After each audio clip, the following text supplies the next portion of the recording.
meus negros, como você já deve ter visto aí no título, hoje vou contar um pouco sobre Castlevania. E não é à toa que está até na Netflix. Eu sou o Conde Drácula e esse é o Nerdista!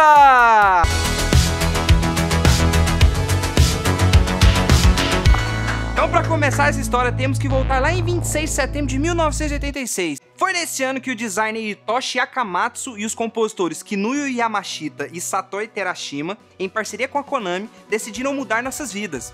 O primeiro título, intitulado Castlevania, foi lançado primeiramente para aquele Nintendinho. O que a Konami buscava na época era ter um jogo diferente, por isso Castlevania tem muitos recursos inovadores para a época. Começando na sua jogabilidade, onde temos a possibilidade de interagir com toda aquela superfície 2D. Por isso você tinha dois níveis, o alto e o baixo. Lembra das escadas, quando você conseguia subir ou passar por entre elas? Outro ponto inovador foram os desenhos totalmente sombrios e que fez a cara do jogo até hoje. Temos também a trilha sonora, que, meu amigo, é de arrepiar até os cabelos do... Fora tudo isso, a história do game, além de ser muito grande e riquíssima em conteúdo, um exemplo são os monstros presentes no jogo. Suas principais inspirações são figuras presentes em filmes de terror da época, além das séries mitológicas. Por isso que para todo lado temos zumbis, lobisomens, frankensteins, múmias, ciclopes, medusas, fantasmas, golems e até o ceifador, além do próprio Drácula, né? Que teve como inspiração o romance de Bram Stoker, chamado Drácula. Como eu disse, a história de Castlevania, além de grande, é riquíssima em conteúdo. A história do primeiro game se passa em 1961 e é aqui que conhecemos Simon Belmont. A sua missão é simplesmente matar o titio Drácula com sua Vampire Killer. E vocês sabem que de simplesmente essa história não tem nada. Até porque rendeu vários títulos para essa franquia. Mas se formos basear na cronologia do jogo, temos muito chão pela frente até chegarmos em Simon Belmont. Antes de tudo, temos a história de Leon Belmont, em Castlevania Lament of Innocence, lançado lá em 2003. Sua história se passa lá em 1094. Leon e sua esposa estão tentando forjar uma arma com a capacidade de matar vampiros e monstros. Se eles conseguem... tem que jogar, né, filhão? Mas isso não é tudo. Conta também como surgiu a família Belmont e o porquê deles entrarem nessa vida de caçadores. Mas depois disso temos vários outros acontecimentos que dão sentido a diversos pontos cegos dentro do primeiro Castlevania. E também temos continuações onde o último game da franquia se passa lá em 2036.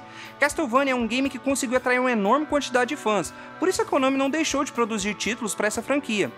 Como a história é muito aberta, bastava pegar um ponto cego e voilá, conseguir criar uma história completa a partir dali que se encaixasse com o restante do jogo. A franquia Castlevania tem em suas costas cerca de 30 e poucos jogos para diversas plataformas, desde Master System até PS3, Xbox 360 e PC, com o primeiro jogo sendo Vampire Killer e o último Castlevania sendo Harmony of Despair. E sua cronologia vai de 1094 até 2036, começando com Castlevania Lament of Innocence e terminando com Castlevania Dawn of Sorrow. É jogo pra caralho e rendeu uma pequena fortuna pra Konami, principalmente quando lembramos de Castlevania Symphony of the Night, lançado pra PlayStation lá em 97. Cara, eu joguei essa porra pra caralho, esse game conseguiu elevar a Konami a uma franquia que, cara, inimaginável. Todo mundo na época conhecia ou já tinha ouvido falar desse nome. Uma coisa que eles fizeram foi mudar a jogabilidade do game e colocar elementos de RPG, para isso eles melhoraram os controles do jogo e os gráficos em fodasticamente fodásticos. A trilha sonora, rapaz, é muito foda, tem cerca de 34 faixas. De lá pra cá, outros games surgiram e seguiram o mesmo caminho, mas não tiveram tanto destaque como esse. Não significa que sejam ruins, mas vale a pena jogar porque dá continuidade à história. Na época em que Castlevania foi lançado, a cultura da censura era algo muito forte. Por isso, diversos games da franquia receberam modificações dos originais. Muitos países exigiam que algumas características sofressem alteração dentro do game. O exemplo é que muitos países ocidentais não aceitavam tantos crucifixos nos cenários do game e por isso grande parte ou até todos foram retirados e substituídos por desenhos aleatórios.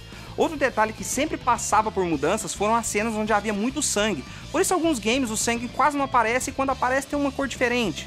Em muitos casos onde tínhamos estátuas, quadros e fotos nos cenários com pessoas nuas, eles retiravam ou colocavam algum tipo de roupa, mas isso não atrapalhava em nenhum momento a jogabilidade. No máximo são os cenários que podem ficar um pouco pobres, mas galera, estamos falando de Castlevania. O jogo é foda mesmo sem esses pequenos detalhes. Outro detalhe que não tem nada a ver com censura é a quantidade de games oficiais que contam a mesma história.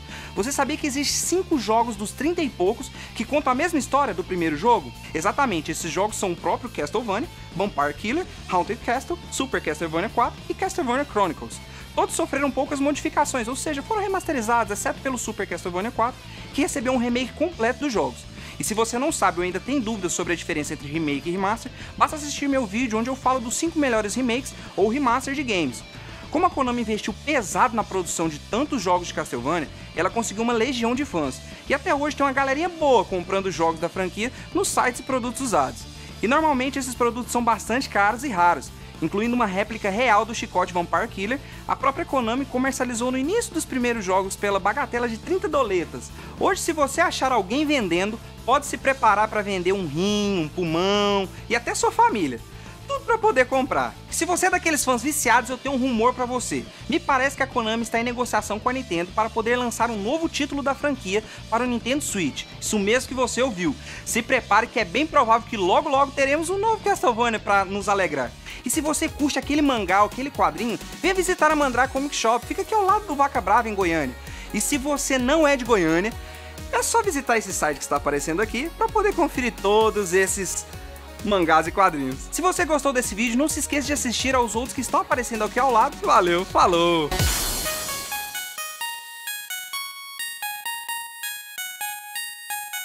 Eu quase falei Goiânia, eu falei, a hora que eu vi o Enio, eu falei, Goiânia. Você falou Goiânia porque eu vou... Exatamente, porque a hora que eu vi o Goiânia, Goiânia.